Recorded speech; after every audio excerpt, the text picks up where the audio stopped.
niko naandika. Ndaandika hapa na kule Kinshasa na nini, nitakuta mkubwa gouverneur, nitaona maire de la ville na bapropose kitu moya. Eske bakubwa hatuwezi kurefleshir tu, mnayo mnakuwa ba entrepreneur. Iko corporation ya bamotari. Sasa tunaona ba cordonnier, tunaona ba limaji, kesho tena Nyangezi tunafungula mare, ndio corporation. Msheria mdunia yote corporation ya métier yenu wanaweza kuwazungumuza, mnapata mawazo kwenu, tunaleta yetu, tunajua mapledoyer nini. Bakubwa mnabaona, wanabasikia, hawezi kuwafukuza, mnapaswa continue na dialogue. Ile jambo nasemeka Kilibande iko hapa, kila motari kusimama pale anapigiwa. Kwa anapigiwa kwa nini? Ni swali mimi natia kwa honorable. Kila mimi motari anapigwa pale. Ni kuplace.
Hier, vous avez suivi le communiqué de ma fondation.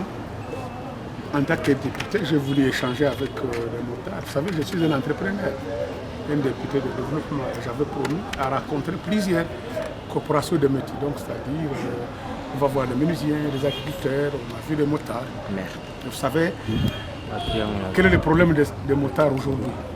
J'ai présenté aux motards les plaidoyers que j'ai fait à Kinshasa depuis janvier 2021, fin 2022, j'ai continué à plaider au niveau national pour trouver des solutions pour les motards, surtout à cause de l'insécurité des accidents. Et j'ai dit qu'il y a moyen de trouver des solutions pour les motards. C'est déjà un métier. Il faut encourager ces jeunes entrepreneurs. Ce sont des artisans. Il faut les accompagner. J'avais proposé au gouvernement, j'ai écrit au ministre des Transports, copie au cabinet du chef de l'État, Premier ministre, ministre de l'Aménagement du Territoire. J'ai plusieurs réponses. J'ai dit qu'il est possible aujourd'hui en RDC d'intégrer la moto comme moyen de transport en commun. Parce qu'aujourd'hui, pour aller à l'intérieur, la moto joue un rôle important.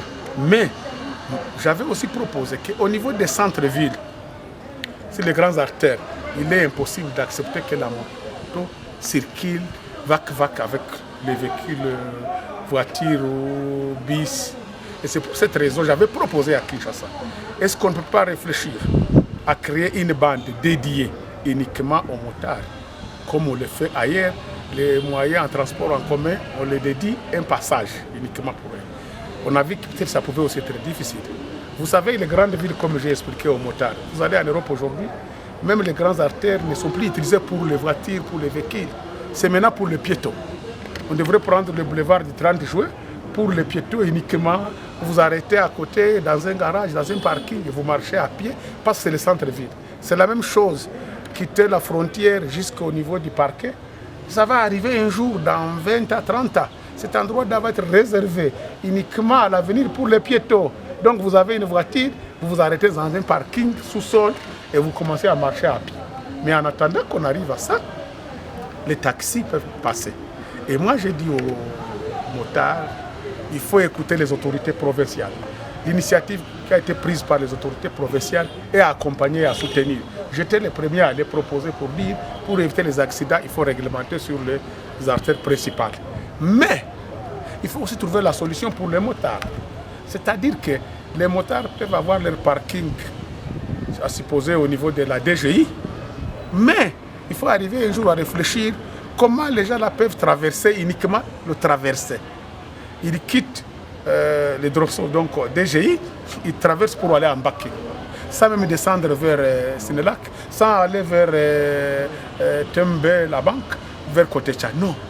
Il faut même arriver à réfléchir. Comment on va faire? Est-ce qu'on ne peut pas créer un parking pour eux, vers uniquement Fer Rouge, pour traverser vers la Ténè?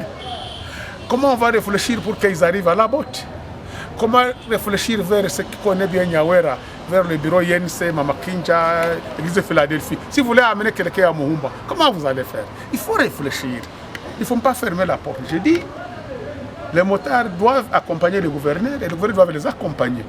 Je me demande aujourd'hui qu'est-ce qu'on va faire à la rentrée scolaire. Vous prenez un enfant à Panzi, vous voulez l'amener à la Ténè. Il arrive vers DGI, vous le déposez. Comment il va atteindre? C'est pourquoi on dit s'il y a moyen de traverser vers le rond-point Sonas, Sirimbak, il rentre. Si on déborde, on vous saisit la moto, on vous pénalise. Il faut réfléchir tout ça. J'avais même réfléchi à ce qu'on ne peut pas accepter la circulation des plaques impaires. C'était à Kinshasa, on avait réfléchi cela, sur le boulevard. On a vu que c'était impossible.